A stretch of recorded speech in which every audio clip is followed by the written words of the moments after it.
13th, 2020, Brooklyn City Board of Education, regular meeting. Mr. Hoskin, can you call the roll, please? Mrs. Barczyk, Here. Ms. Bowen, Ms. Bowen is sick this evening. She's excused. Mr. Singer, Yes. Mr. Roper, Here. Mr. Slattery. Here. Please stand for the pledge. I Pledge allegiance to the flag of the United States of America and to the republic for which it stands, one nation, under God, indivisible, with liberty and justice for all. now hand it over to Dr. Glykoff for student achievement. Thank you, Mrs. Barczyk. I'm going to hand it off to Mrs. Seco, the principal of our pre-K 7 building, and I know she wants to give tonight's report. That won't be too long. So, you go to the next one. Do you want a clicker? Yes, please.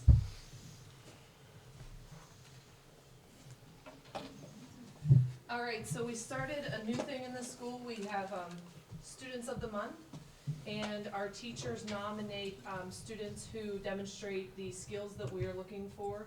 This past month, our focus was students that demonstrate leadership. So you'll see February is students that show responsibility, that integrity, safety, and empathy. And all of those areas have to do with our PBIS, the rising. And you will see here are our 6th and 7th graders. I'm doing a pizza party with them on Thursday. And then they got a certificate. Each teacher filled out specific things about why they were good leaders, so I handwrote that on every certificate. And then they got a little certificate to have a free meal at the Texas Roadhouse. These are our 4th and 5th graders. These were some of our 2nd and 3rd graders. And then here were our kindergarten and 1st graders. So they were so excited, and we're excited to sit down and eat some pizza on Thursday. Another thing that we are bringing back, and I didn't know they had done this prior, but we were talking, I meet with the counselors every week, and we are doing the Golden Spoon in our cafeteria. We have a lot of kids in there. It's an unstructured time. Some of the things that we're seeing we need to improve upon. We're keeping our hands and feet to ourselves, using a quiet voice, cleaning up the areas around us, and using kind words. So as kids sit in the cafeteria and they are interacting with each other, our monitors are handing them tickets. And then at the end of lunch, they put their tickets into a bin. The bins look just like this. Each one of our monitors made the bins for every single homeroom. And she's also working on making bulletin boards with those glass doors that house off the kind of like eating area for staff. And at the end of the week, between K1, 2, 3, 4, 5, and 6, 7, so we have 4 golden spoons. Teams, homerooms with the most tickets win the golden spoon. And then this is our 2nd week, so I still have to catch up from last week, but they're gonna get lollipops. And then at the end of the quarter, the homerooms that acquire the most golden spoons are gonna have a reward of their choice, maybe a dance party, a kickball tournament, things like that. It seems to really be helping in the cafeteria with some things. We just need to keep handing out lots of tickets. We are in the beginning of our Right to Read Week. Our Right to Read Week committee is amazing. They sat down, the teachers, we go into the meetings, boom, boom, boom, we gotta get this, gotta do this. Our theme this year is It's a Jungle Out There. Today, the students and staff were able to wear pajamas, and tomorrow we have many guest readers coming in to read. I guess I cut off. They're reading in ELA classes. Thursday's literacy night, and we're doing it a little different this year because we are not having 2nd grade perform at literacy night. They performed at Christmas time, and there's going to be an arts night later on in the year. So we have pizza, then we have our literacy stations, and then we have Jungle Terry coming in to do a performance for everyone that evening. And then Friday's the Principal's Challenge, and we are grouping by grade bands also, and kind of off of Jumanji, the different grade levels are creating activities, and then rumor has it there's gonna be some pies thrown. So, and this is our committee created this. I know Wendy Smith had a lot to do with it, but these are staff members with their favorite books. They're called Shelfies. It was really cute. So, and then as the kids read this week, they can bring in bananas and hang the bananas up on the tree. So we're excited to see the tree develop some yellow on it. We just completed our first fundraiser that Miss Smith and I have ever done, and we sold 450 tumblers. We're super excited about that. Our goal was 700, but that's okay. 450 will still give us a great start to affording the pizza parties and all the different incentives that we want to do to help our kids and our staff, the positive rewards. So we want to thank everyone that did support the fundraiser, and we had a really great response. A lot of people said it was awesome. So test prep has begun, so I just want to share that these are the dates that we're testing. They're in my newsletter too.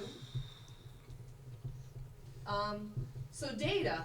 I know last meeting, or last board meeting, Bill and Brian talked a little bit about MAP and stuff.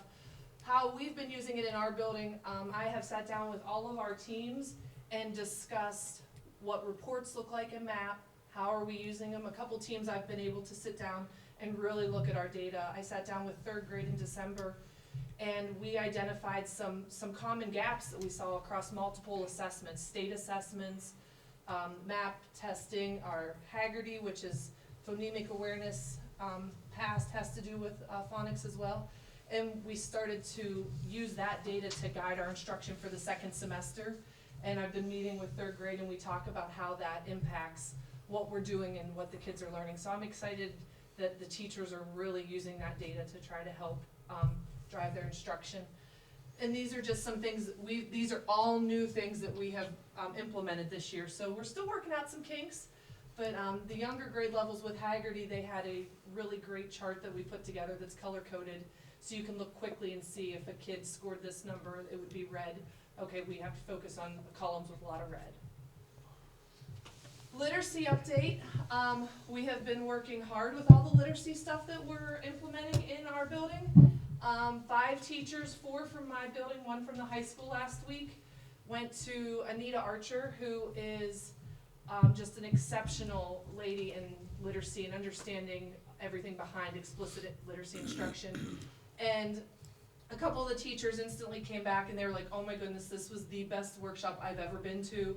One teacher already started implementing writing stuff in her classroom, and our goal is that the things they learn in these trainings that continue through June, that they will be able to come back then and teach the teams of teachers that they're working with, and we can integrate that. We are continuing with our letters training, and we just had our Unit 4 face-to-face. Olivia Wiseman was here, and for the most part, we were laughing quite a bit, and all the things that they are showing us to do with kids, they make sure that we know how to do them, and we work through them ourselves, and I'm a hands-on learner, so I really like that. Here's some more pictures. They were having great dialogue. And then I wouldn't be without showing our 100-day projects. Boy, we had some amazing first grade 100-day projects. This young lady here, it's 100 pieces of yarn. And so they were so creative on the different things they did. This one here was 100 butterflies. So if you get a chance to go up and check out the first grade wing there, they have them hanging everywhere. They're so amazing, and the kids were so excited, and the parents enjoyed it. Seeing them bring the projects in, and just that communication was really great. Our kindergartners, a couple days later, they had their 100-day, and they came in with t-shirts, and they had a bunch of 100-day activities too. And it's just exciting to see our younger learners so excited about school. I mean, I love our older kids being excited about school too, but that 100-day is like, woohoo! And here's some of our little ones. That's everything. Thank you. You're welcome. Thanks, Mrs. Thank Seco. you all. Thanks for that pretty comprehensive report. I'm probably just going to focus in on one little aspect of there, because I think she glossed over pretty quickly. She said something about pies. My understanding is if the students get a particular reading goal, that Mrs. Seco will get a pie in the face. So let's hope that those students are working diligently to get that. Have they gotten to that goal yet? No. Just got the papers today? Okay, let's make sure. Trying to break the copy machine. Let's make sure we can get that. When will that alleged happening? Friday? All right. Okay. What do they need? I'd like to help them get there. Yeah. Yeah. break out my Jack and Annie books and start Yeah. reading those quickly. It's just nice to see that spoons are being used for something positive. When I went to school, we were kept in line with them. Those had holes in them, correct, Mr. Yeah. Slatter? Those rules for the lunchroom are rules for life. That's like rules for my house. Clean up your area, use kind words. If you can get my kids to do that with each other, that'd be phenomenal. Thank you, Mrs. Seco. Okay. All right. Comments from visitors. In order for the board to fulfill its obligation to complete the planned agenda in an effective and efficient fashion, a maximum of 30 minutes of public participation as it pertains to school-related topics will be permitted at each meeting. Each person wishing to address the board will approach the podium and state his or her name and address. If several people wish to speak, each person will be allotted 3 minutes until the total time of 30 minutes has been used. During the period, no person may speak twice until all persons who desire to speak have had the opportunity to do so. The period of public participation may be extended by a vote of the majority of the board. Would anyone like to speak?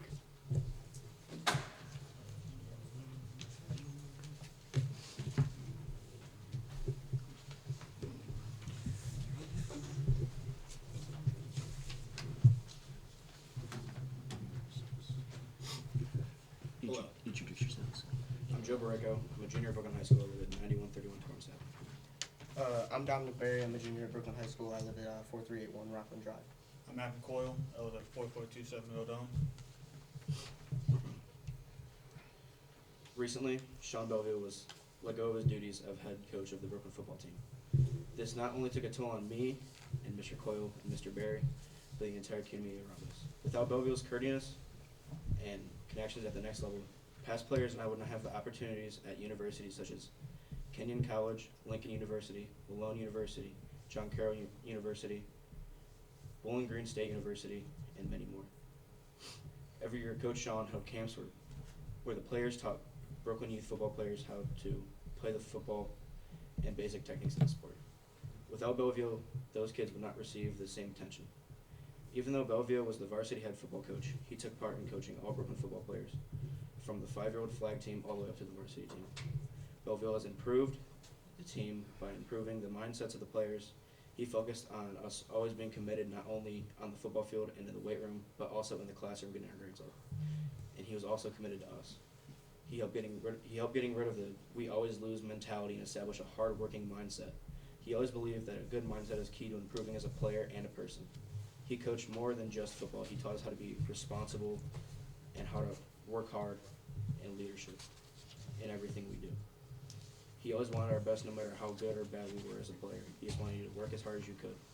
He took kids who were so stubborn and no other coach would waste their time with and made them coachable.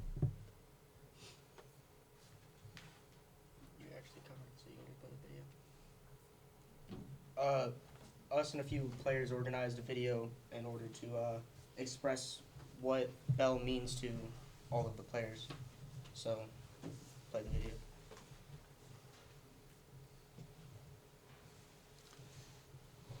Hello, my name is Dominic Berry and I play varsity football for your Brooklyn Hurricanes. Recently, the players and I were informed that our head coach, Sean DeVille, would not be returning for our 2020-2021 season. Coach Bell really preached the idea to the team about what it was like to be more than just a football team, to be more than just a couple of guys hitting pads on a football field, but to be a family. And for me personally, Coach Bell really got on me when it came to being a student athlete. Constantly, from my freshman year to now, Coach Bell was always on me about how important it was to keep my grades up. Coach Bell is the true definition of what it means to bleed blue and gold. And this is why I believe Coach Sean Boville should be re-signed onto the 2020-2021 Brooklyn coaching staff.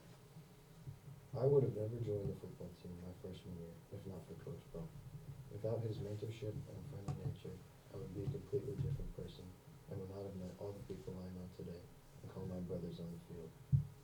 Coach Bell truly cares for each and every person on the team and gives everyone the opportunity to succeed. This is why I believe he should be re-signed. Hello, my name is Calvin Gore. I play for the Brooklyn Varsity Football Team, number 8. And I have recently heard about my coach, Coach Bell, that he got fired recently a couple of days ago. he had told me and the players that when I was very hurt, very sad, because he was he was a very good man. He always helped us out, taught us discipline, taught us how to become young man to man. He taught us from the right from wrong, on how to improve to make ourselves better, how to improve to make our family better, what to do right, what to do bad at times. But still, was a great coach, had fun, we all enjoyed him. Everybody was very hurt once we had fun till he expired. Coach Bill had taught me a lot of things in life, like a lot of things for football too. He taught me how to just do stuff off the court, not off the court, excuse me, like off the football field, on the football field, how to tackle, wrap up, pursuit, outside contain, the hit and rip, a lot of things I never had got taught. And this is the first time I got taught, and it was a good outcome for me because it helped out for me very well. And I really want him to come back for the team and become a coach. Yeah. I started playing football my freshman year. I didn't know much about it. With Coach Bell's help, I started to have hopes of playing in college. Not only was he a mentor on the field, but also kept me up on my grades. He made me a better person outside of football and school. He always pushed me to reach my goals and never to give up. Going into my senior year, I'm concerned about my future and the future of the team. I'm Joe Barreto Jr. on the Brooklyn football team. Coach Belleville has done a lot for me to play college football after I graduate, setting up visits for me to come and visit these colleges to see if I like it or not. He's also done a lot more than me outside of football, like getting my grades up and being more serious about college in general and not just playing college football after I graduate. And he was one of the first people at my dad's funeral when he passed in April of 2019, and really been a very important part of my grievance process and starting getting back in normal life after the tragedy. Hello, my name is Dave Basin. I play varsity football for your Brooklyn Hurricanes. Yesterday, me and the varsity football team got informed yesterday that Coach Bell would not be having his contract renewed. But it hurt all of us, and he means a lot to us. He's more than a coach. Like for me, he's already taken me to camp before the season even started. He's already started workouts for everybody, and he was there for us. And he even checked up on me, like say I had a bad grade, he's like, what's going on? Like, you gonna get it up? Like, yeah. Like, he checked up on us, and he was there for all of us. Like, I can't even throw a spiral at the beginning of the year at football. And he taught me how to, like, keep going. Like, I didn't want to play football anymore. He just told me, keep going, better days come, And, it hurts all of us, and help you understand what he does for us and how much he means to us. Hi, I'm Stephen Chan, number 2 for the Hurricanes, and I wanted to make this video to let you guys know how I feel and how this affects us. You guys don't have to take any of this, but I just want you guys to know Coach Bell was a big part of my life. He's been my coach of 3 years now, and he has taught me so much on how to be a great player and person. Knowing he's not going to be there anymore really hurt. He was a second father to me and did everything in his power to make me a better person. Coach Bell would go out of his way to bring us to camps, reach out to college coaches, and was there whenever I needed him the most. What you guys don't see is that he's an outgoing coach and caring and loving and would do anything for us. It's more than football. It's about the lessons I learned from Coach, like getting knocked down and always getting back up. Thank you for hearing us out, and we pray that you re-sign Coach Bell for the new season. And I appreciate that you guys listen to this, and thank you. Thank you, boys. Thank you very much.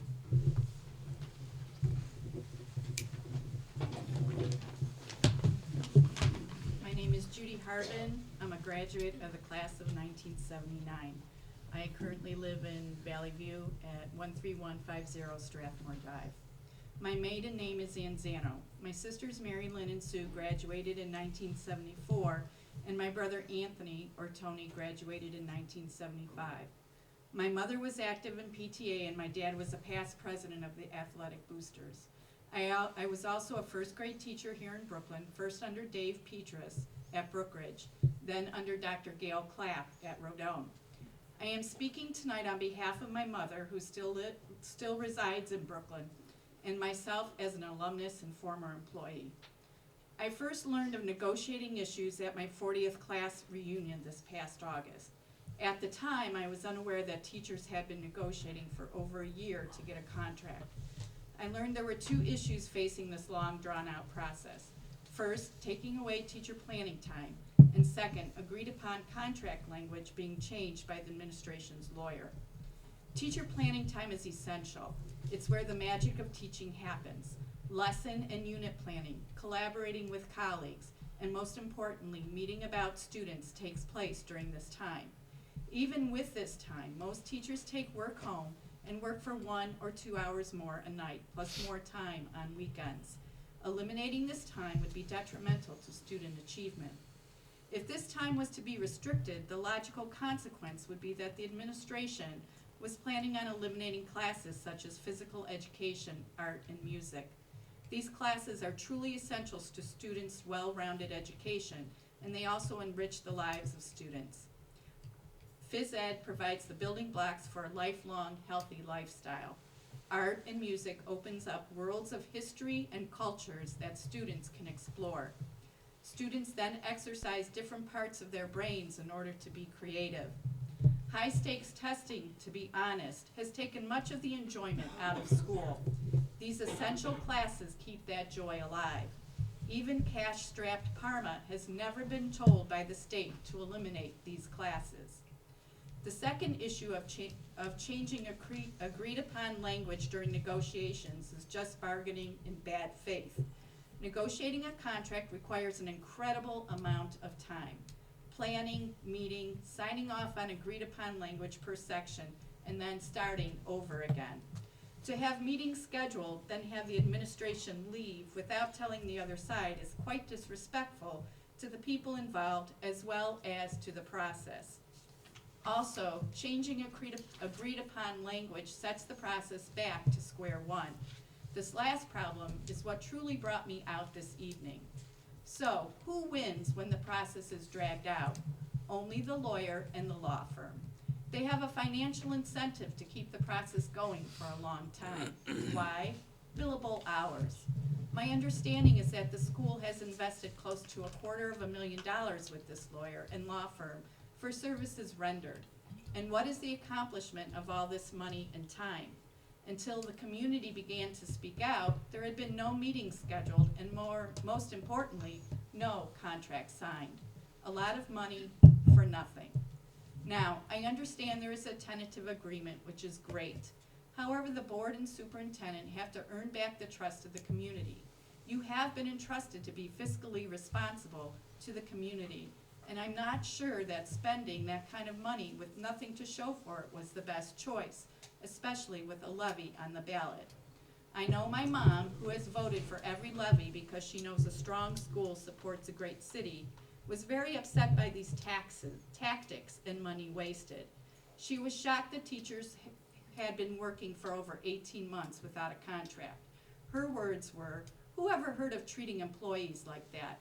And now they want more money?" I reminded her that contracts can't be negotiated on future money, and the school must have money now to agree to any changes of a new contract. I hope the contract will finally be ratified if indeed there is a tentative agreement. And I hope the citizens of Brooklyn will be able to once again trust the board and superintendent to be good fiscal managers. I would give one piece of advice, and that would be to find a new lawyer who doesn't try to take taxpayers' monies in exchange for nothing accomplished. Thank you.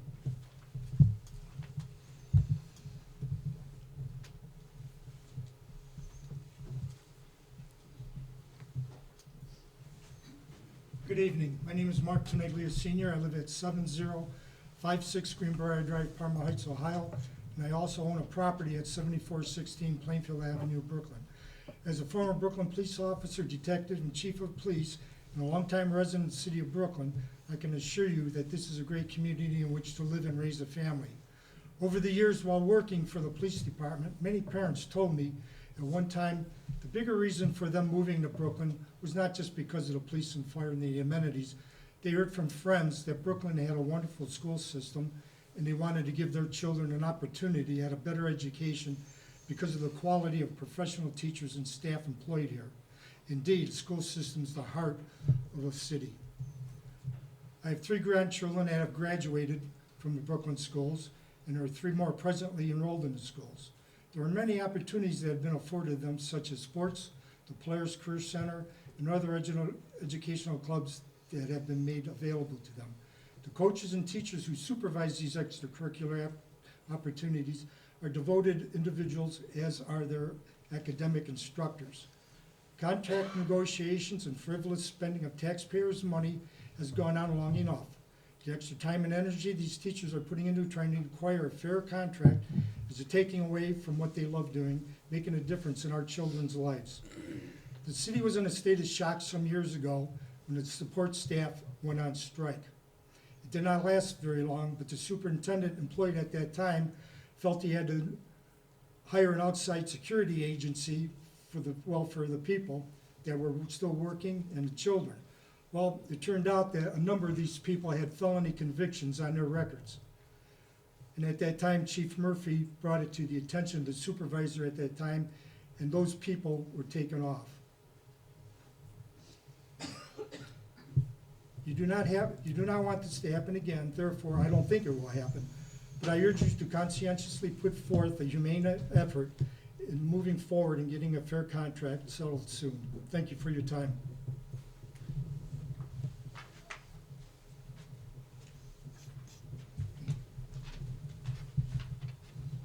Good evening. Tara Loddick, 4701 Heather Lane. I stand here today as a 15-year resident of Brooklyn, a parent of 3 children attending Brooklyn schools, and a fellow public school teacher with a master's degree in curriculum and instruction. My husband and I have had many opportunities to move out of Brooklyn, as well as to send our kids to non-public school. Each and every time we had this opportunity, we have opted out and have chosen to stay in Brooklyn. And one of the top reasons is because of the teachers. Why, you ask? I can state without a doubt that teachers of Brooklyn are not only outstanding at their craft, but are people who show a genuine interest, love, and passion for doing what is right for the children of Brooklyn. They do not hesitate to pick up the phone to call when a child's having a bad day, to travel to Columbus to see students perform on the Ohio State field, take time out of their weekend to travel to academic competitions, attend a sporting event of a student, all because they care and are supportive of their students. Because of this compassion that each teacher shows, and they're advocating for what is best for their students, whether it is emotionally, academically, or behaviorally, is why I've walked the streets of Brooklyn on Saturday mornings to campaign for the levies that would keep these passionate teachers advocating for our kids. As a fellow teacher, I know the demands that are set forth by the state and by school districts. Teachers need time within the school day to meet those demands, time to plan, time to find research-based practices and activities for their students that support a base curriculum that should be provided to them, time to plan with fellow teachers in order to provide for a consistent set of expectations in order for each child to become a lifelong learner. These teachers' care is evident in the fact that they work to meet the needs of all the kids, whether it's to excel them or provide remediation, even when they may not have the resources readily available or are not supported. In my opinion, the time and effort that is put forth by these teachers is shown in the progress the students make, as well as the connection teachers make with each and every one of their students on a daily basis. Showing respect and believing in what these professionals are doing is right for the kids of Brooklyn should be automatic. They can dedicate their time and energy to these kids and deserve the utmost respect. They believe in these kids, they advocate for them, they teach them to read, to write, to do math, to be kind, to be respectful. They motivate them even when it may be a struggle. They're enthusiastic, engaging, and are always doing what in their heart they know is right for these kids. Should they not get the same in return? Thank you.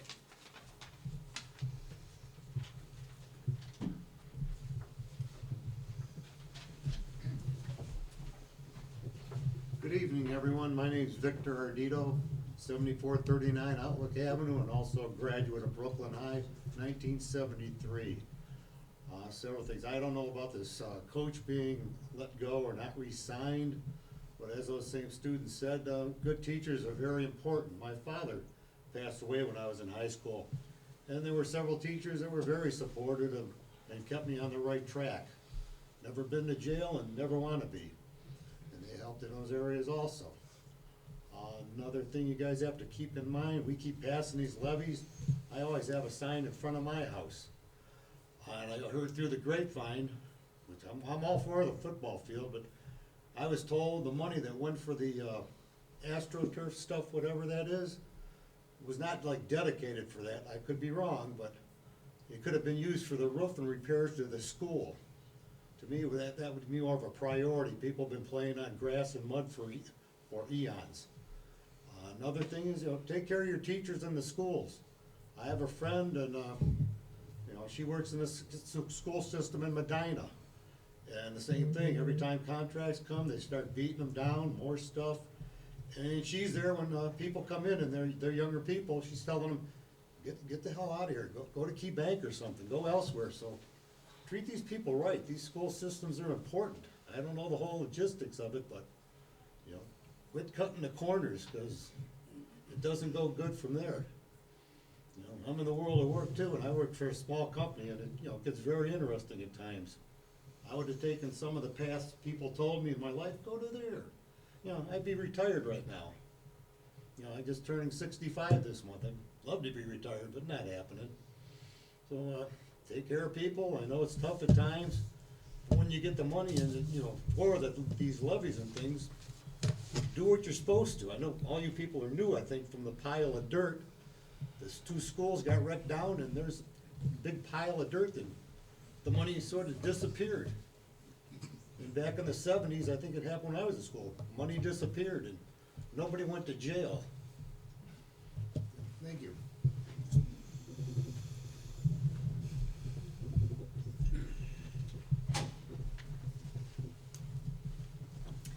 Hello, my name is Kelly Vizdas, room 137, 9200 Bidoff Road. I'm a kindergarten teacher at Brooklyn. Individual teacher planning time is critical to teach effective, engaging lessons to our students. In order to cover the required standards in each subject, teachers must develop meaningful lessons that enable the children to learn by thinking and doing. This is impossible to accomplish without planning time built into the school day. Educators have many roles during the workday. First and foremost is the role of the teacher. After all, we were hired to teach the students. Along with this role, though, are the roles of guidance counselor, nurse, mom and dad, buddy, and the role of the master planner. This last role is the most challenging to complete in the minutes of a school day. We currently have individual, uninterrupted planning time built into our schedules. This is an important time block for all teachers. Planning time is used to prepare meaningful, engaging lessons to help students learn the required content. Even teachers with many years of experience use every minute of this time to develop and review lesson plans, gather materials, set up technology, and prepare for differentiation. When there aren't things to set up, planning for the next set of lessons begins. Uninterrupted planning time is essential for the success of both teachers and students. Recently, due to a shortage of substitutes, classroom teachers have been called upon to period sub. This means any teacher who has planning time can be sent to a classroom to cover that time period. This practice is not only eliminating teacher planning time, but is also not in the best interest of the students. Picture a kindergarten classroom having several unfamiliar teachers coming in for 40 minutes or less time blocks to cover the absent teacher. While teachers try their best to follow lesson plans and maintain routines, this can be difficult to do when the grade level is outside of a teacher's area of expertise. This approach to absence coverage is a disservice to students and a huge disruption to their learning. While it is difficult to come up with an alternate solution to the apparent shortage of substitutes, period substitution is not a good way to handle the issue. It reduces teacher planning time and disrupts the flow of learning for all involved. Often, important items do come up during the day that affects individual planning time. Teachers come together to quickly discuss a problem with a student or to help a colleague with a task of some sort. Things come up. For the most part, though, a teacher's individual planning time is somewhat sacred. We count on it to prepare so we can teach the best lessons possible. Without it, the lesson may not run smoothly, and the learning falls short of the targeted results. Even the most experienced teachers rely on planning time to be effective. We appreciate our sacred planning time and its designation as individual and uninterrupted.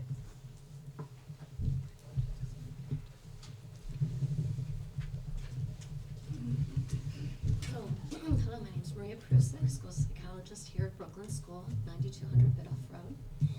I'm proud to be a school psychologist for Brooklyn City School District.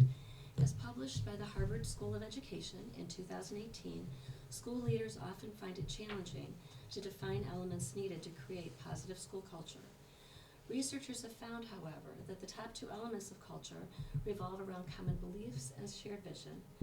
I believe we all do. We all agree that every child can learn, and our vision is to provide our students with opportunities to help them be successful. Similarly, a critical part of the school culture is having educators and administrators function as a team. The tentative agreement that's been successfully achieved demonstrates our shared commitment to our students. According to American business professional publishers like Inc. and Entrepreneur, when you envision a happy workplace, the ideas of trust, ownership, growth, mindset, and culture are often mentioned. Trust can be measured daily in the Brooklyn schools based on relationships between educators and students, educators and parents, educators and educators, and educators and administrators. Trust can also be based on the belief that educators can perform their jobs with support, encouragement, and gratitude for a job well done. With the alignment of these collaborative efforts, a culture of respect, responsibility, and productivity is delivered. These are also the guidelines outlined for students and staff at Brooklyn High School, which state, be responsible, be respectful, and be productive. These traits can also be found in AVID, a program that's been integrated in Brooklyn City Schools for years. AVID states that a growth mindset provides a rich environment where you can learn, experience setbacks, establish goals, and get support from a variety of people who help you build strategies for success. High-performing organizations display these valuable traits. We strive to have the culture needed and to be a high-performing organization and a school of choice. Reaching a tentative agreement is a step toward rebuilding that trust between the BEA and administration. Listening to our members and working to resolve our differences is also a step toward creating a positive school culture. Association members appreciate the efforts made by negotiations teams to find common ground and quickly reach a tentative agreement that demonstrates trust, appreciation, and respect for Brooklyn educators. Now, all parties can focus their energy into preparing our Brooklyn students for successful futures. Thank you.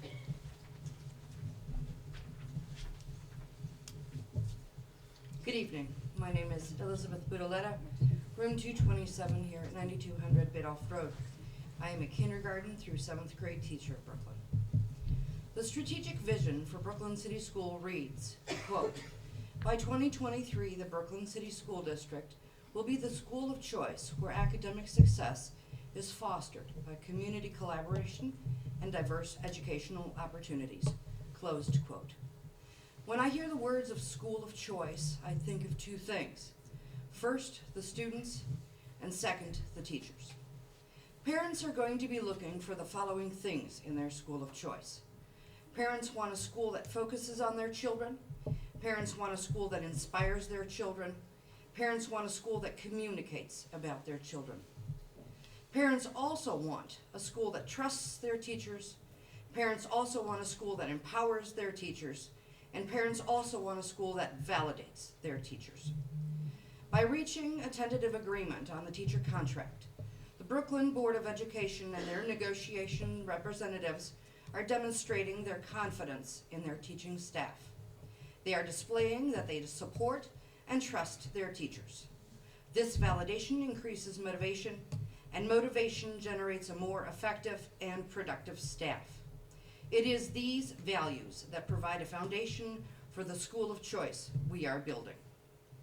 Negotiations are not about an individual, but about a collective group of people. Thank you for reaching a tentative agreement that demonstrates the Board of Education supports Brooklyn teachers. This shows that we are putting students first while validating the hard work of the teaching staff. Before we go on, I need a motion from, does anyone want a So motion? moved. Okay. We're Second. moving to extend the This time. from, how long do we want to extend it for? Anyone have a, How many more speakers? how many do we have? people, Yeah. anybody else want to speak after? Anyone else? 10 minutes? 10 Yep, minutes. 10 minutes. Who's second? Rick seconded I it. second it. Okay. Rob moved. We need to vote? Yeah, Yes, we do. you want, yes? Sure. Mrs. Barcheck? Yes. Mr. Singer? Yes. Mr. Roper? Yes. Mr. Slattery? Yes. Go ahead, sorry. My name is Brian Keller. I teach music and band here in Brooklyn. I'm happy to say that we have a tentative agreement in place with Board of Education, and we would like to thank Mr. Rob Slattery for sitting in on negotiations the past 3 sessions. We would also like to thank Dr. Gladkoff for listening to our concerns and allowing an honest discussion on the items. Since the last board meeting, we had 3 negotiation sessions that totaled approximately 12 hours. Both sides sat at the table and TA'd articles that were mutually agreed on and had discussions on the ones that were not. The process was exactly as negotiations have gone with previous contracts and was very much what the BEA has wanted all along. With that being said, while we are very happy that a tentative agreement has been reached, we urge the board to please look into why the process took as long as it did. While our request for an itemized list of attorney fees over the 20 months of negotiations was denied, we implore the board to please look into whether the money paid to Mr. Matt Markland was well spent. If a tentative agreement could be reached in 12 hours of negotiating with a board member present, the BEA feels we could have reached this TA a year ago had we been allowed to negotiate the way we did the past 3 sessions.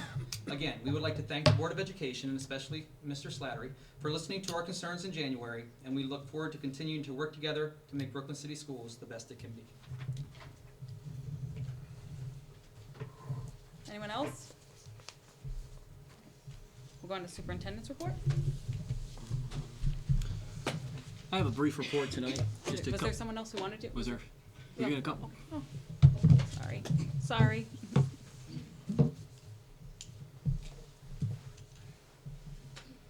My name is Marcia Molina. I lived at 4839 Summer Lane.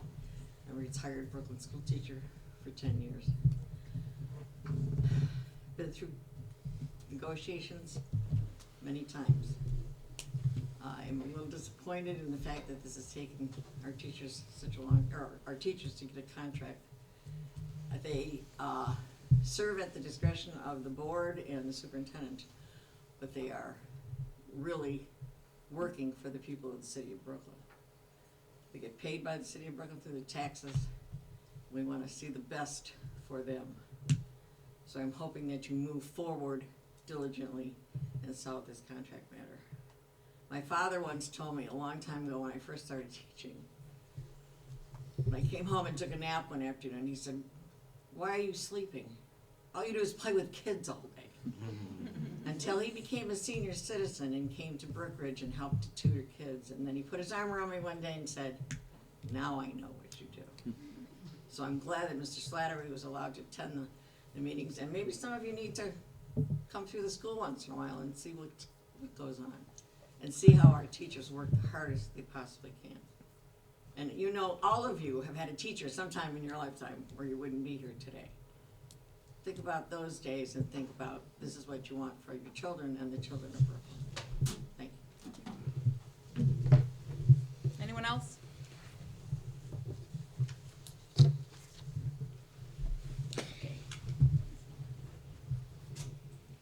I have a very brief report tonight. Okay. Just a couple quick things.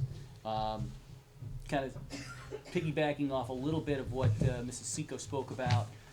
Professional Development Day. Last Friday we had a great day. Our teachers and our staff were engaged in a lot of different activities. You know, I came to you as the board back last year and I said we really needed an additional Professional Development Day. We felt very strongly about it that we actually traded an instructional day for it. And I want to share with you some of the things that our staff was involved in on that day. Mrs. Seco spoke about it. Letters training right here. Many of our elementary and language arts teachers up through 8th grade were working on that. Keys to Literacy, which is kind of the extension of that with our high school teachers. Some of our monitors and support staff working with trauma-informed care because, you know, that's an issue. We want to make sure that we're addressing the whole student, and we've got, you know, students who come to us with unique needs. Certainly our teacher-based teams, which are, you know, either grade level teams or department levels, meeting together, looking at formative assessment, looking at student data, and making some decisions on that. Gifted identification instructions. Mrs. Kalish talked with all staff, the teaching staff about that, about how we're identifying and quantifying that in terms of students with, you know, exceptional needs.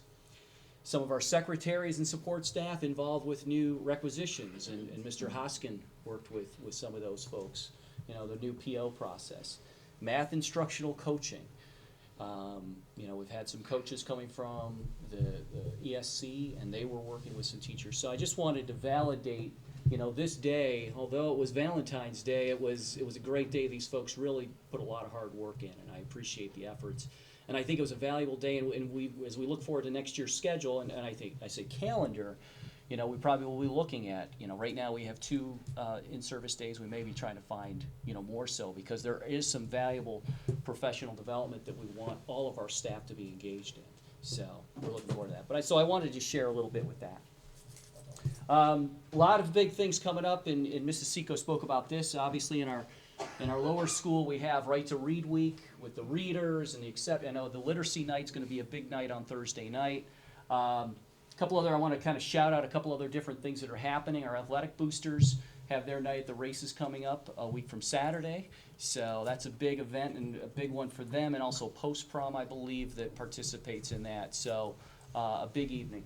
Parent-teacher conferences, our second go-around, having a spring conferences with our parents. That's March 5th, the evening, that Thursday, which means that the 6th will actually be a non-instructional day for our students.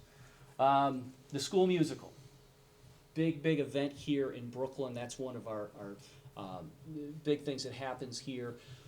From my office, I hear them practicing on a daily basis. Actually, I was in here yesterday to just clean up on some paperwork, and of course, our students and Mrs. Cipriani were here practicing, so I give them a lot of credit. They're, you know, getting ready for that and excited about it. One of the nice events with that is we bring our Brooklyn senior citizens in.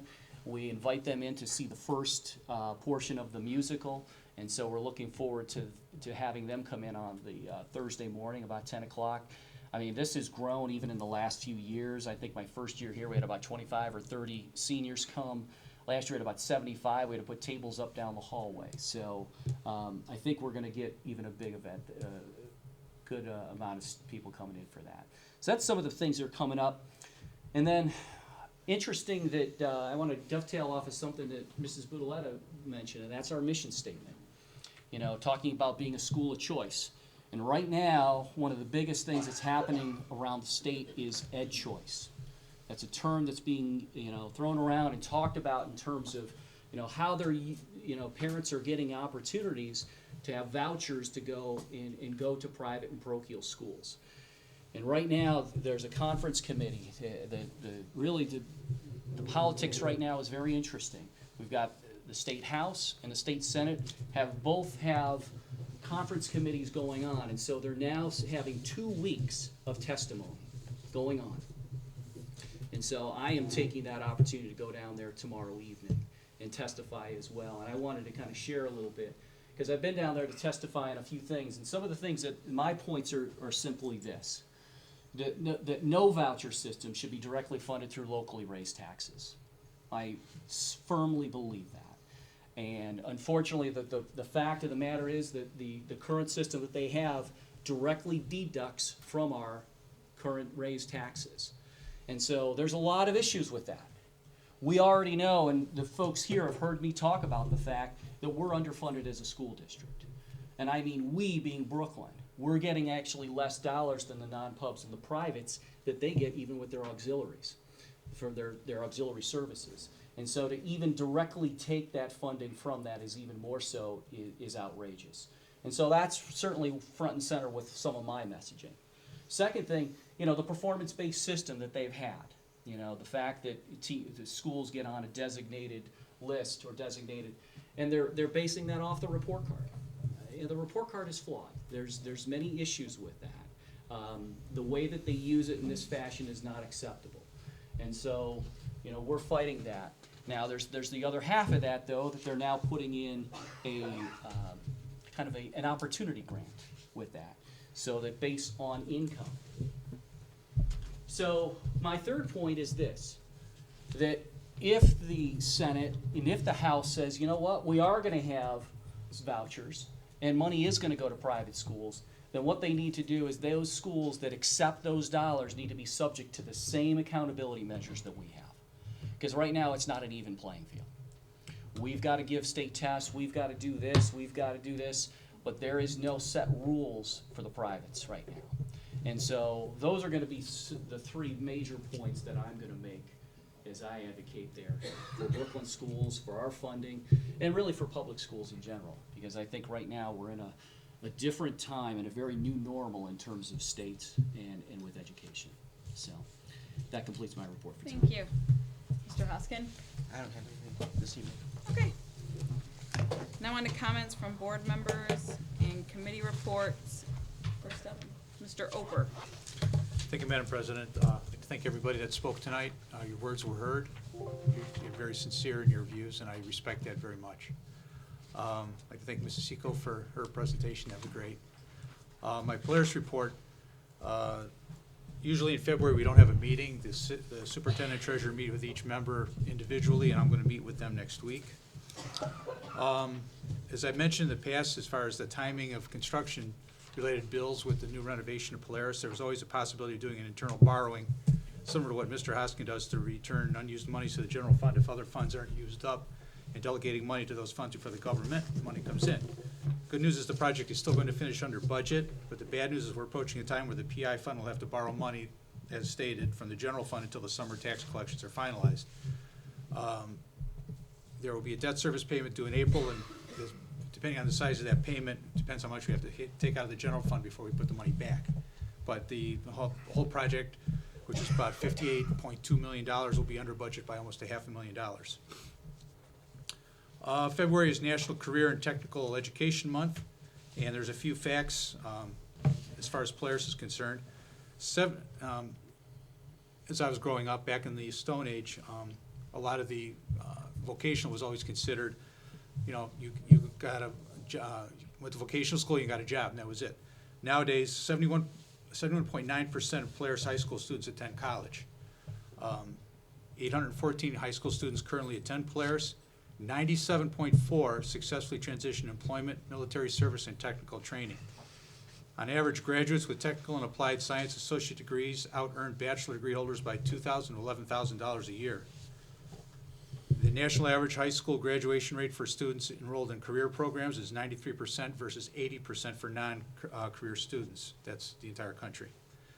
According to the latest state report card, Polaris students have earned nearly 1,100 industry certifications, and there are over 3,700 high school and middle school students currently enrolled in Polaris satellite programs, which include biomedical science, broadcasting and video production, engineering and marketing, and entrepreneurship, and Project Lead the Way Gateway. There's also the Business Professionals of America has regional competition. There are 49 students from Polaris that are attending the state finals in March 13th and 14th.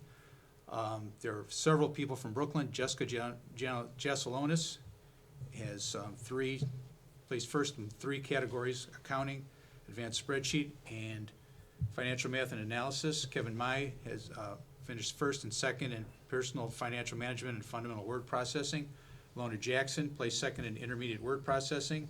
And Akira Walker finished first in spreadsheet applications. Kylie Chom finished second in presentation management team. And Ben Mason finished second in information technology concepts. I had a little thing on subject of ed choice, but you took about half of that, so I'm going to cut this down a little bit. The bill you're referring to is Senate Bill 9, which we want to support. Well, rather than House Bill 89. I think we want to see the House version of 89. Right. That's about the best They're case calling it scenario. Senate Bill, but yeah. Because, and one point that I found very interesting was that in the Senate bill, it's a temporary and it's for 3 years, and the money still has to come from the schools. Whereas the House bill that we want, correct, money is coming from the state, correct, not reaching deeper into our wallet. Absolutely. And I would like to take this opportunity before we get to tonight's agenda to congratulate the 261 honor roll and 182 merit roll winners. And I can be reached at james.oper@bcshurricanes.org or at 216-485-8195. And that concludes my report. Thank you, Mr. Ober. Now on to Mr. Rick Singer. Yes, thank you, Madam President. First of all, I'd like to thank some of the members of our city council for attending. And always nice to see our supporters, our school supporters, come from city council. And one of my pet projects I've kind of tackled on, my company sponsors volunteers and money to a program called Seeds of Literacy. And I believe we're going to do a presentation on February 20th. Actually, I think Mr. McFeely is planning to be here that night. Now, I've just heard that he may be under the weather and may not be able to attend. But we do have him planning to engage with our Okay. schools. Well, hopefully that'll happen soon.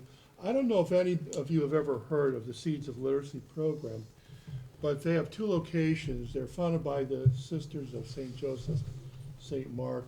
They ran the program with students from St. Ignatius. But since then, they've taken on private foundation money and donations and started a program, one of which is on the west side, West 25th Street. And this is kind of alarming to me as a school board member and as a parent of students. But what we don't realize, and maybe some of you teachers do or do not, but some of our parents are illiterate. They are functionally illiterate. Through mathematics, possibly, or through reading, or digitally they're illiterate. So we send home assignments, or we send home different events for our children to get involved with. And our parents cannot read the instructions or cannot read the messaging. So the Seeds of Literacy program is attacking literacy from an adult standpoint.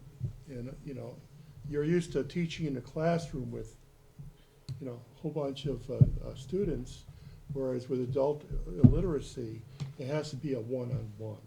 Because we never know what level of illiteracy they have. They might be digitally illiterate, but they may be functioning. They might be good at math, but not good at reading. So I think the program, hopefully, Brooklyn might be the first inner-ring city school to take on this program. Because I know we do have parents who cannot read.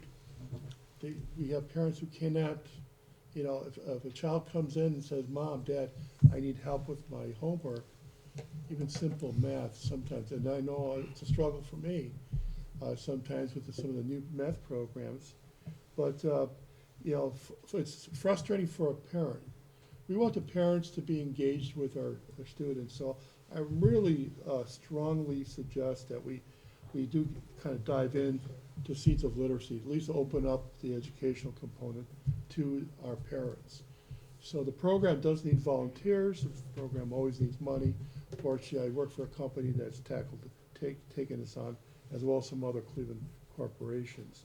So I just want to encourage that. I'm excited to go into the boosters. Night at the races.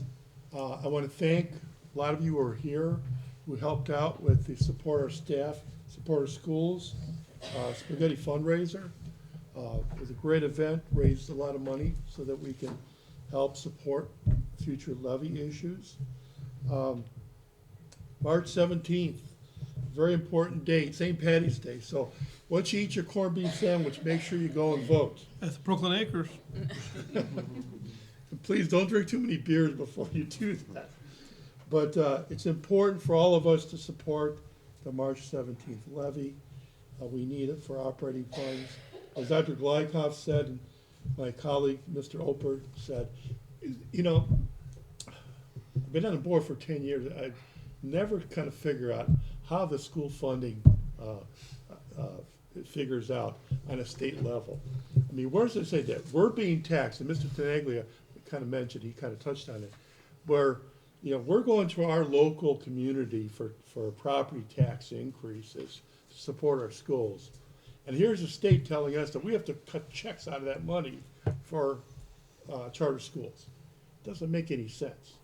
You know, if anything, they should be supporting us in a positive way. So when I look at it as being from an accounting background, I see that money coming out. I go, wait a minute, money should be coming in to pay teachers' salaries and benefits, to help our students, to buy Chromebooks.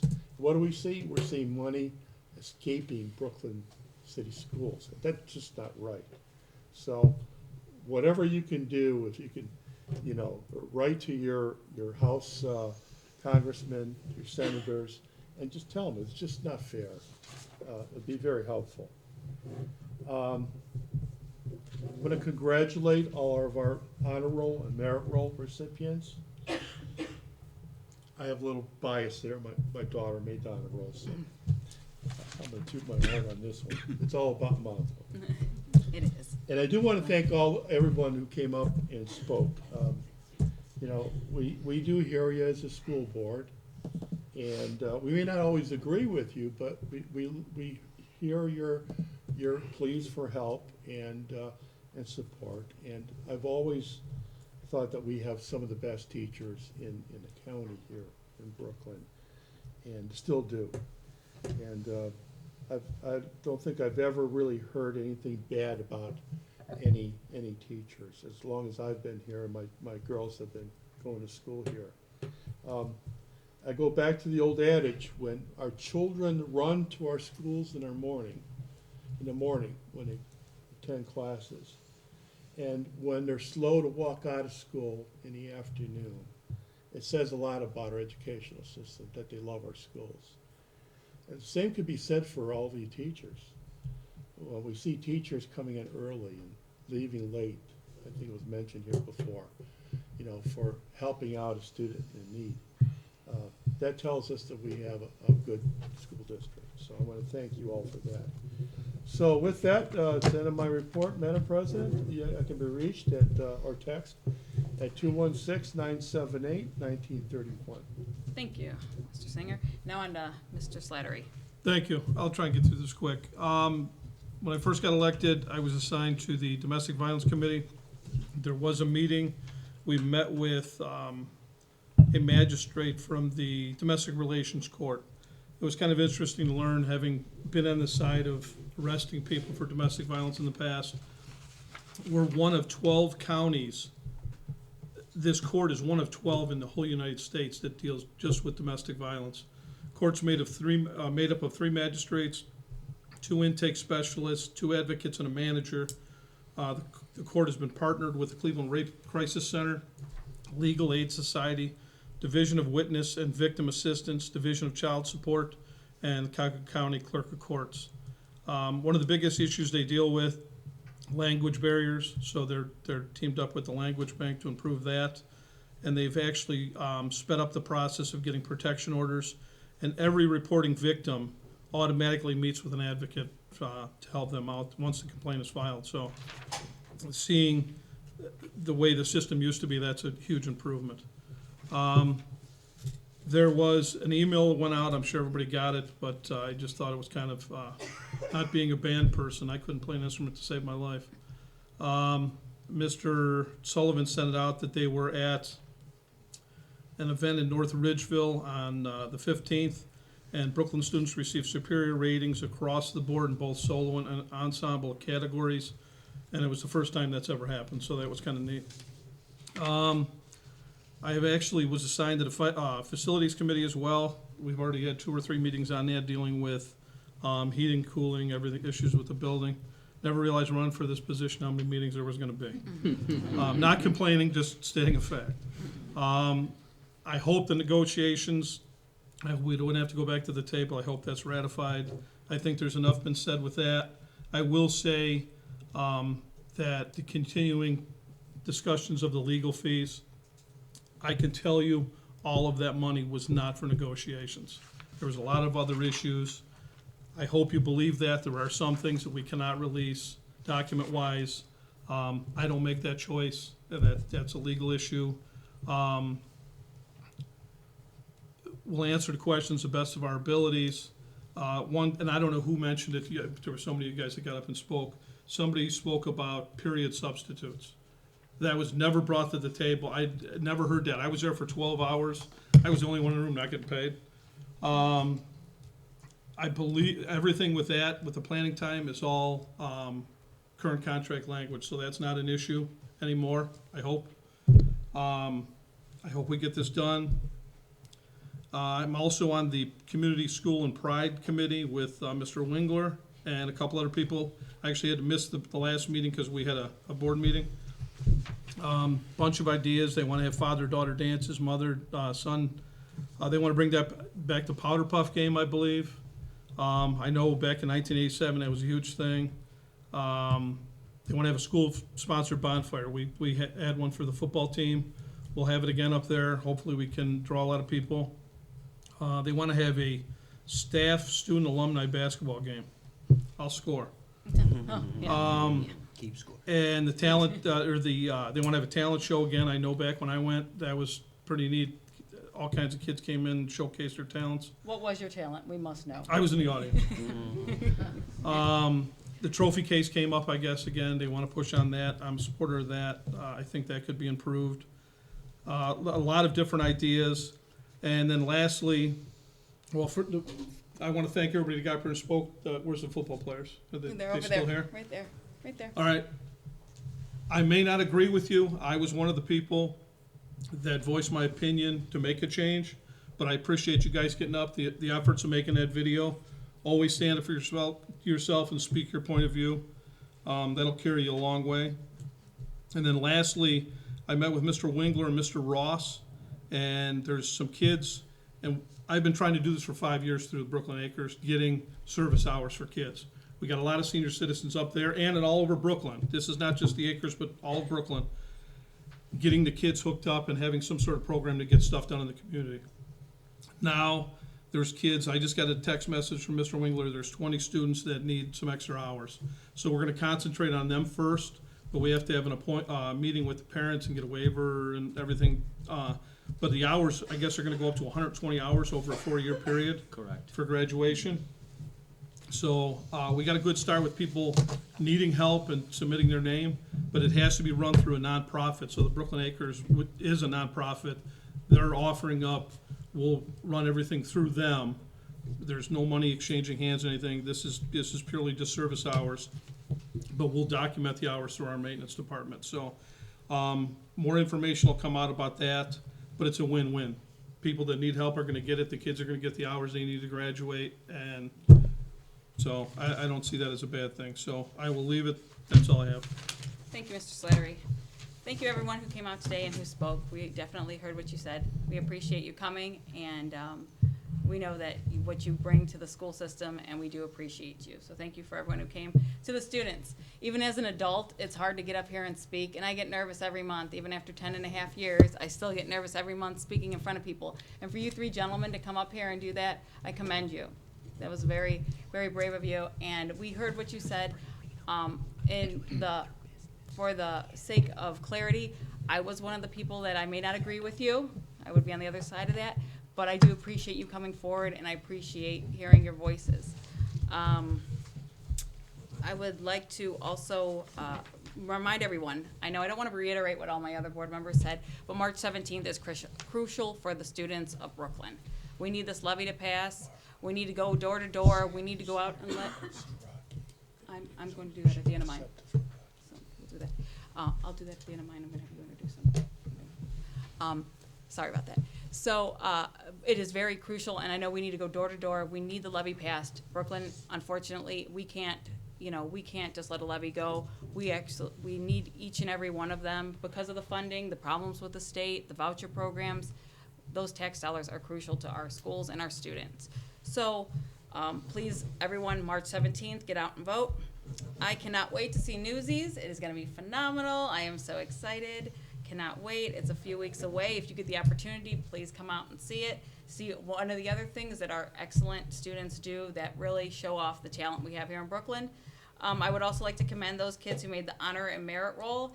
Those numbers, Jim does the numbers for us every time, and we'll do it when we do the resolution, but Jim counts them every time for us, and I love hearing that number grow and grow and grow, because that's what this is all about, student success. That's what matters. I can always be reached at 216-406-4304. You can call or text me. That's the best way to get a hold of me at any time. And now, before I end my report, I'd like to pass it over to Dr. Glykoff. He has someone to introduce from OSBA. Yes, Mr. Reno Contepelli, who's going to come forward. He's got some honors he wants to bestow on some of our board members. Thank you very much, Superintendent. My name is Reno Contepelli. I'm from the Ohio School Board Association. The Ohio School Board Association proudly represents all the public schools in Columbus. And we had reports on tonight, but one of the things that we are organizing and putting our energy towards is that ed choice. And we can't thank you enough for going down there and testifying. It's one thing that we have 3 full-time lobbyists down there constantly at the State House. We have an executive director. But when a superintendent or a board member tries to go down there, and tell the personal story of what's happening at the school, you start to change some minds, you start to educate those lawmakers who really don't have good information out there. So thank you for making the drive down there. We appreciate that. Every year at our spring conference, we like to honor those board members who've done long time service. We start at 10. This year I actually have a young lady who's done 45. And a young man who's 52 1 year. Something to shoot for. No. I don't know about that. Don't look for it. But one of your board members, Mr. Singer, he missed our spring conference last year, and we apologize for not getting here, but we have a nice 10-year certificate for him. Rocky, and then I apologize for Madam President. We had yours and down Columbus. So we thank them for 10 years of service. I don't know how many years that takes off your life. but we appreciate, I don't think people realize how much work a board member does behind the scenes. They help us out in Columbus with student achievement. They help us out in Columbus with the legislation. They help us out with policy and all that stuff like that. And it's more than just coming here once or twice a month. There's a lot that they do for the community down in Columbus. They represent you down here in Columbus. So we can't thank you enough. And I have a few of these I'll drop off for you and appreciate you about their help. Okay. His wife's here. His wife's here. Miss Hill, come up and get reference. Look at her. She's not getting up. She doesn't want to get So I up. come up? Okay. I'll leave it up here. All right, so thank you very much, and thank you for going down there and testifying. You know how much that means. And it's one thing for us to go down there, but when they hear the personal story of the superintendent and the board, that throws a lot more weight than we do. Absolutely. Thanks. Thank you so much you. for coming, sir. Thank you. All right, now on to the approval of minutes. And tonight's reader is Mr. Oper. Thank you, Madam President. Resolved that the minutes of the January 21st, 2020, January 29th, 2020, and February 11th, 2020 Board of Education meetings be adopted, and all action taken by the Board of Education at said meetings is hereby reaffirmed and approved. Can I have a motion, please? So moved. Okay. Second. Okay. Mr. Huskin, question, comments? None? Mr. Huskins, can you call the roll? Mr. Singer, Yes. Mr. Oper, Yes. Mr. Slattery, Yes. Mrs. Barcheck. Yes. Okay. That's an as noted. Yeah. Just first paragraph, Dave? Yeah. Whatever you Yeah, want. Okay. do the first one. Whereas Brooklyn City Schools District IRN number 43653 of 9200 Bidoff Road, Brooklyn, 44144, Cuyahoga County, Ohio, has satisfied all the requirements for membership in the Ohio High School Athletic Association, a volunteer unincorporated association, non-for-profit, and the rest is as noted. Have a motion, please? So moved. Second. Okay. Questions, comments? This is your pretty standard OHSAA membership, and this is for next school year. Thank you. Mr. Huskin, can you call the roll, please? Mr. Singer, Yes. Mr. Oper, Yes. Mr. Slattery, Yes. Mrs. Barcheck. Yes. Resolved, the Brooklyn City School District Board of Education hereby authorizes the superintendent to enter into an agreement with the University of Akron and Kent State University to qualify students for College Credit Plus during the 2020-2021 school year per the attachments. So moved. Second. Second. Ooh, you guys are right ahead. Questions, comments? This, again, these are pretty standard College Credit Plus partnership agreements. What they do is they establish different price floors for courses. As you know, we've been using University of Akron for some of our dual enrollment courses here, so it sets a floor price for those courses. Okay. Mr. Huskins, can you call the roll? Mr. Singer, Yes. Mr. Oper, Yes. Mr. Slattery, Yes. Mrs. Barcheck. Yes. Resolved, the Brooklyn City School District Board of Education hereby commends the following students per the attachments for honor roll and merit roll, as noted. Motion, please? So moved. Second. Second. Questions, comments? Congratulations. Congratulations. Very much. That's awesome. Mr. Huskins, can you call the roll? Mr. Singer, Yes. Mr. Oper, Yes. Mr. Slattery, Yes. Mrs. Barcheck. Yes.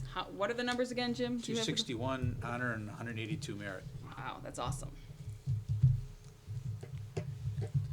Resolved, the Brooklyn City School District Board of Education hereby authorizes the superintendent to enter into an agreement with Ombudsman Educational Services Limited for services for the remainder of the 2019-2020 school year. Can I have a motion, please? So moved. Second. Second. Questions, comments? A contract for through the end of the school year for an IEP student based on his or her needs. Mr. Hoskin, can you call the roll, please? Mr. Singer. Yes. Mr. Roper. Yes. Mr. Slattery. Yes. Mrs. Barcheck. Yes. Resolved, the Brooklyn City School District Board of Education hereby approves the application for the following fundraising activity on file in the Treasurer's Office. Brooklyn High School Avid Krispy Kreme sale, March 2020. Have a motion, please? So moved. Have a second, please? Second. Questions, comments? Well, nothing says a fundraiser like Krispy Kremes. That sounds like a but good time. Avid uses their dollars, obviously, for a lot of the activities as they prepare students, as they start to think about college. Maybe that might be, bus trips to universities and so forth. But they've got a variety of things they use those dollars for. Thank you. Mr. Hoskin, can you call the roll? Mr. Singer. Yes. Mr. Roper. Yes. Mr. Slattery. Yes. Mrs. Barcheck. Yes. Resolved, the Brooklyn City School District Board of Education hereby enters into an agreement with TTX Teletronics per the attached agreement on file in the Treasurer's Office. Have a motion, please? So moved. Have a second? Second. Thank you. Questions, comments? Yeah, this gives us the opportunity to continue working with TTX. We've had them helping us on the support side, the network side, and we're going to continue to do that through the end of this school year. So I have a question. I noticed the contract, it took out 24 months, you put in 6 months? 6 months. But then further down in the contract, it said something about payment over 30. So the 6 months will that will supersede it, and I've got some verification from their office on that. Good, thank you. Anyone else? Mr. Hoskin, call the rolls. Can you call the roll, please? Mr. Singer. Yes. Mr. Roper. Yes. Mr. Slattery. Yes. Mrs. Barcheck. Yes. Resolved, the Brooklyn City School District Board of Education hereby approves the amending Section 7C of the employment contract of Mark Glykoff, thus allowing him to act as a part-time instructor for Cleveland State University in the spring of 2020. Dr. Glykoff will be teaching prospective principal position candidates in this capacity. He will additionally avoid any conflict of interest with Brooklyn City school engagements with Cleveland State University by having Treasurer David Hoskin manage any of these interactions. Can I have a motion, please? So moved. Can I have a second? Second. Questions, comments? Pretty self-explanatory, but thank you for giving me that opportunity. To be And able- you've done this before? I Yeah. did it actually in the fall. Okay. Yeah. So. Okay. Anyone else? Mr. Hoskin, can you call the roll, please? Mr. Singer. Yes. Mr. Roper. Yes. Mr. Slattery. Yes. Mrs. Barcheck. Yes. Resolved, the Brooklyn City School District Board of Education hereby approves the temporary change of hours for Linda Pruzak from custodial cleaner 6 hours per day, Appendix B, Step 8, to custodial cleaner 8 hours per day, Appendix B, Step 8, from February 10th, 2020 through February 14th, 2020. May I have a motion, please? So moved. Can I have a second, please? Second. Questions, comments? Yeah, Mrs. Prusek was filling in for our day cleaner, so this is just a change of hours for those times. Anyone else? Mr. Hoskin, can you call the roll, please? Mr. Singer. Yes. Mr. Roper. Yes. Mr. Slattery. Yes. Mrs. Barcheck. Yes. Resolved, the Brooklyn City School District Board of Education hereby approves the employment of the following substitute personnel for the remainder of the 2019-2020 school year. Barbara Hastings, custodial cleaner, effective January 31st, 2020. Alan Robinson, classroom assistant, effective February 14th, 2020. Can I have a motion, please? So moved. Can I have a second? Second. Questions, comments? Pretty standard for substitute employment. Anyone else? Mr. Hoskins, can you call the roll? Mr. Singer.